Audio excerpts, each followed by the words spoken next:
Hola, espero todo esté bien. Mi nombre es Sergio Ortigosa y hoy los voy a estar acompañando con la revisión enfermedad diarreica aguda. Un poco de dónde pude extraer la literatura.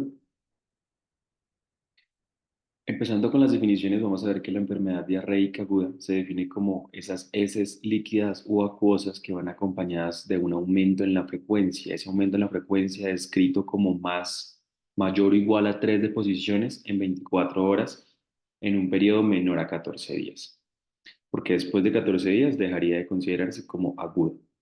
Esta enfermedad diarreica aguda puede o no tener fiebre, no es un criterio indispensable para poder considerarse como dentro de la enfermedad diarreica.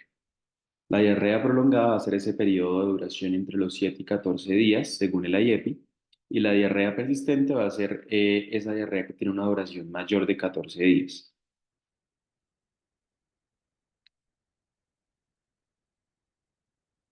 La diarrea crónica, este no va a ser un término que nosotros veamos muy comúnmente, pero en caso de usarse se va a considerar como aquella diarrea que persiste por más de un mes.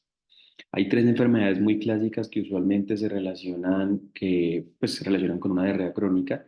Bien puede ser una enfermedad celíaca, un esplude tropical en aquellos pacientes que de pronto llevan mucho tiempo desnutridos y el recambio de esas microvellosidades a nivel intestinal es demasiado constante y por ende ellos viven como con diarrea, tienen una desnutrición basal. Y la fibrosis quística que también se caracteriza por esta diarrea persistente. Adicional, importante descartar en aquellos pacientes que no tienen un contexto social complicado o factores de riesgo, una enfermedad por VIH. La gastroenteritis va a ser esa enfermedad diarreica que se acompaña de episodios eméticos. La disentería va a ser de igual forma la enfermedad diarreica más sangre macroscópicamente. Este va a ser inicial como lo que uno va a ver, o sea, como para no pensar disentería en un primer abordaje con el paciente. Y ahorita vamos a ver las consideraciones especiales con los estudios de laboratorio, con el coproscópico. Solamente porque sea la disentería, va a ser derivada de una infección invasora, piensa por bacterias o parásitos, casi siempre por bacterias, destacando la Shigella y el E. coli productora de toxina Chiga. Pues esos dos son como los más característicos. La diarrea de alto gasto va a ser aquella que cumple una de las siguientes condiciones que están acá listadas. Entonces, que el paciente presente más de 10 deposiciones en las últimas 24 horas, que tenga más de 4 deposiciones en las últimas 4 horas, o que tenga más de 10 cc por kilogramo por hora de deposiciones, también podemos decir que es de alto gasto. La enfermedad diarreica aguda puede ocurrir en cualquier edad, que es importante en cuanto a esto, tener el paréntesis de que en lactantes y en niños menores de 5 años hay una predisposición para desarrollar enfermedades y complicaciones asociadas a una diarrea. Entonces, por lo menos, no va a ser solo una enfermedad diarreica que se le va a quitar en 7 días, sino que en esos 7 días puede tender a complicarse, bien sea cursando con una sepsis, una deshidratación severa e incluso la muerte. ¿Qué es lo importante con la enfermedad diarreica aguda? Que esta se puede prevenir, tanto la progresión como el inicio de esta enfermedad, como prevenir que en un principio ocurra. Dentro de la epidemiología, de manera global, vemos que anualmente más o menos 10 millones de muertes en niños menores de 5 años, miren que es una población siempre importante, asociadas con diarrea, más o menos 2 millones de estas muertes están asociadas con la diarrea en un 20%. En Colombia es la tercera causa de muerte en niños menores de 5 años y la cuarta en niños menores de 1 año. Para 2006 fallecieron 336 niños por esta enfermedad diarreica acá en Colombia y 374 por problemas nutricionales derivados. En 2011 se reportaron un descenso importante en las muertes asociadas a la enfermedad diarreica, siendo solo 148 casos en menores de 5 años. Los factores de riesgo que se han descrito, pues son básicamente tener en cuenta ciertos factores que predisponen a que el paciente tenga una progresión de la enfermedad diarreica aguda o que de entrada la desarrolle.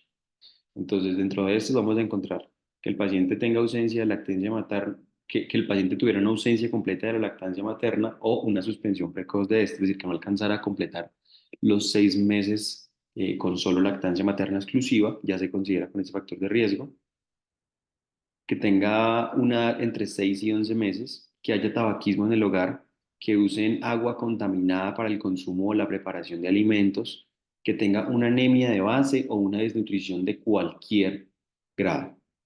tener un contacto cercano con un paciente con diarrea, tener viajes a sitios con alta incidencia de diarrea. Esto porque pues ahí nos habla de entrada, uno, que la manera en la que manejan los alimentos, el agua, algo en cuanto a eso, ya nos está hablando de que los utensilios están contaminados, de que cuando vaya, pues muy seguramente se va a infectar. Que haya una ausencia de inodoros o una inadecuada eliminación de excretas y basuras en el hogar. Ya se van a dar cuenta un poco más adelante que dentro de los mayores microorganismos pues que nos causan enfermedades diarreicas, vamos a encontrar aquellos gram negativos que se encuentran usualmente en la materia fecal o que son comúnmente encontrados ahí. Que tenga una madre menor de 20 años o que desconoce los factores de riesgo y padece de depresión. Todo esto porque pues el niño no tiene una buena red de apoyo, no tendría medidas educativas, muy seguramente se asocia o se relaciona más con abandono social, pues por ese lado no tan bueno. Que haya presencia de moscas en el hogar del niño, esto nos habla de que en los alrededores no hay un buen manejo de las excretas ni de los residuos y como por contigüidad nos habla de la higiene que se maneja en ese hogar. Se recomienda tener en cuenta esos factores, pues como para tomar medidas individuales y poder prevenir en el contexto del paciente que sigan presentándose. Los factores protectores van a ser la lactancia materna exclusiva durante mínimo 6 meses, la alimentación complementaria adecuada a partir de los 6 meses, es que no se quede solo con la leche materna, sino que le vaya metiendo otro tipo de alimentos y que el paciente tenga las inmunizaciones completas, destacando cuál, el rotavirus. Dentro de la fisiopatología de la enfermedad diarreica, vamos a poder diferenciarlas en dos grupos. Vamos a ver la fisiopatología de la enfermedad diarreica aguda, que aunque puede ser derivada de muchas causas también, va a tener una fisiopatología, digamos que muy similar. Sin embargo, en la enfermedad diarreica persistente, vamos a ver que tiene un componente multifactorial mucho mayor, que ya lo vamos a desarrollar un poquito después de explicar la aguda. Entonces, en la aguda vamos a tener inicialmente, por cualquiera de las vías, un despulimiento del epitelio intestinal. ¿Esto qué va a hacer? Que haya una descamación celular y un aumento en la renovación como tal de esas células. Como hay esa descamación celular, va a haber una disminución de las disacaridasas que usualmente se encuentran en el borde del cepillo de esas células y de las bombas de sodio, potasio, TPasa. Ya que después de que esto se va, pues después de que se ocurre el proceso escamativo, también se van a ir esos disacáridos y los polipéptidos no se van a poder fragmentar y digerir adecuadamente. ¿Eso qué va a hacer? Que como los polipéptidos se van a quedar en el lumen intestinal, esto por gradiente osmótico va a aumentar la osmolaridad, haciendo que salga agua del enterocito hacia la luz intestinal. Adicionalmente, el pH ácido en las heces va a ser aún más irritativo y eso es lo que va a causar que el paciente tenga una diarrea, pues como tan acuosa. Por el contrario, en la persistente van a haber múltiples factores que me la pueden estar explicando, bien sea por una producción excesiva de ácidos biliares o porque los ácidos biliares, digamos, no son tan competentes y no realizan un adecuado metabolismo de los lípidos, que tenga de base una desnutrición. Entonces, pues ya sabemos, como les mencioné previamente, en la desnutrición va a haber una remodelación constante de esas células que se encuentran en el, pues como de ese borde del cepillo, del cáliz y todo este tema, y por ende no van a llevarse un buen proceso de absorción de nutrientes, que tenga una intolerancia a la lactosa. Aquí también entra algo que se llama como alergia a la proteína de vaca, igual que la alergia alimentaria por otros componentes. Pero lo que va a ocurrir en estos dos es que va a haber una respuesta inflamatoria que por el mismo mecanismo va a causar un despulimiento del epitelio intestinal. Entonces, pues todas las reactantes de fase aguda, los reactantes inflamatorios, la isquemia, por otra parte, el sobrecrecimiento bacteriano. Esto, por ejemplo, cuando consumimos muchos antibióticos de manera indiscriminada, el uso de antimicrobianos o una disminución en las hormonas entéricas. Dentro de la etiología en la enfermedad diarreica aguda vamos a diferenciar dos causas, la no infecciosa y la infecciosa. Dentro de la infecciosa vamos a discriminar agentes virales, bacterianos, parasitarios y micóticos. Dentro de los virales, los más comunes van a ser el rotavirus y el adenovirus entérico. Esto es importante saberlo porque un paciente pediátrico puede llegar a cursar y es algo muy habitual que producto de que inicialmente debutó con una gripa, que esa gripa pudo haber sido causada por lo menos por un adenovirus, él como por mecanismo propio y por desconocimiento empieza a mandarse todas esas flemas y esas mucosidades y bajan hacia pues, el tracto gastrointestinal, favoreciendo que haya una colonización del adenovirus en el tracto gastrointestinal que puede llevar a una enfermedad diarreica. En las bacterias, el E. coli enterotoxigénico, el E. coli enteropatogénico, ahí también entraría el E. coli productor de Chiga, el Campylobacter jejuni, Shigella, cólera, salmonela. Dentro de los parásitos vamos a encontrar el Cryptosporidium, la Lamblia y la histolítica, la entamoeba histolítica. Dentro de las no infecciosas, por otra parte, vamos a tener la sobrealimentación en aquellos niños que de pronto comen de manera excesiva, pero no los alimentos ideales, sino con alimentos ricos en glucosa, que lo único que hacen es también por ese mismo mecanismo aumentar la osmolaridad a nivel del lumen intestinal y favorecen que hagan más diarrea. Los alimentos osmolares, bien sea de cualquier tipo, medicamentos, entonces ya se han descrito múltiples medicamentos que se asocian sí o sí con diarrea. Bien, puede ser antibióticos o inmunosupresores como la ciclofosfamida, el tacrolimus incluso. Alergias a alimentos o a pues, sustancias en particular y los tóxicos.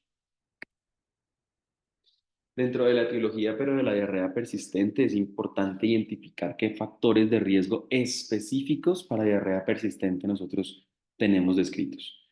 Entonces, por lo menos aquí vamos a ver que factores de riesgo ya claros son la ausencia de la lactancia materna exclusiva, en simultáneo con los factores de riesgo para entrar a desarrollar enfermedad diarreica, unos índices antropométricos que nos muestran, en resumen, una desnutrición muy grave, bien sea con el peso para la talla para la edad, mira las desviaciones estándares, pero siempre que esté por debajo de 3 desviaciones estándares se considera como grave y ya entra, es un factor de riesgo, ojo, para diarrea persistente.